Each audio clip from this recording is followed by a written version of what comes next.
സാധാരണയായി ഹോട്ടലുകളിൽ നിന്നൊക്കെ ഭക്ഷണം കഴിക്കുന്നവരുടെ പേടി സ്വപ്നമാണ് അജിനോമോട്ടോ. എത്ര രുചിയില്ലാത്ത ഭക്ഷണത്തെയും രുചിയും മണവുമുള്ളതാക്കി മാറ്റുന്ന ഒരു രാസവസ്തു, കടുത്ത ആരോഗ്യ പ്രശ്നങ്ങൾ ഉണ്ടാക്കുന്ന ഒരു പദാർത്ഥം എന്നൊക്കെയാണ് നമ്മളിൽ പലരുടെയും അജിനോമോട്ടോയെക്കുറിച്ചുള്ള വിചാരം. എന്നാൽ യഥാർത്ഥത്തിൽ അജിനോമോട്ടോ അത്ര വലിയ പ്രശ്നക്കാരനാണോ?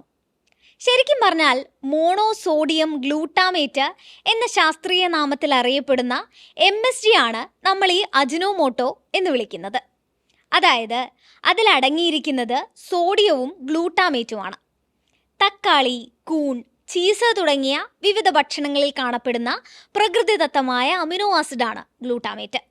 അജിനോമോട്ടോയിൽ അടങ്ങിയിട്ടുള്ള ഈ ഗ്ലൂട്ടാമേറ്റ് ആണ് ഭക്ഷണത്തിന്റെ രുചി വർദ്ധിപ്പിക്കാൻ സഹായിക്കുന്നത്. ഫുഡ് ആൻഡ് ഡ്രഗ് അഡ്മിനിസ്ട്രേഷൻ ഉൾപ്പെടെയുള്ള ഒരു ഏജൻസിയും ഇക്കാലം അത്രയും നടത്തിയ ഒരു ശാസ്ത്രീയ പഠനങ്ങളിലും അജിനോമോട്ടോ ഒരു അപകടകാരിയായ വസ്തുവാണെന്ന് കണ്ടെത്തിയിട്ടില്ല. അതുപോലെ തന്നെ ഇക്കാലം അത്രയും നടത്തിയ ഒരു പരീക്ഷണങ്ങൾക്കും അജിനോമോട്ടോ ഏതെങ്കിലും തരത്തിലുള്ള ആരോഗ്യ പ്രശ്നങ്ങൾ ഉണ്ടാക്കുന്നുവെന്നും തെളിയിക്കാനായിട്ടില്ല. ചുരുക്കി പറഞ്ഞാൽ മിതമായ അളവിൽ അജിനോമോട്ടോ ഉപയോഗിക്കുന്നതിൽ തെറ്റില്ല എന്ന് വേണം പഠനങ്ങളിൽ നിന്ന് മനസ്സിലാക്കാൻ.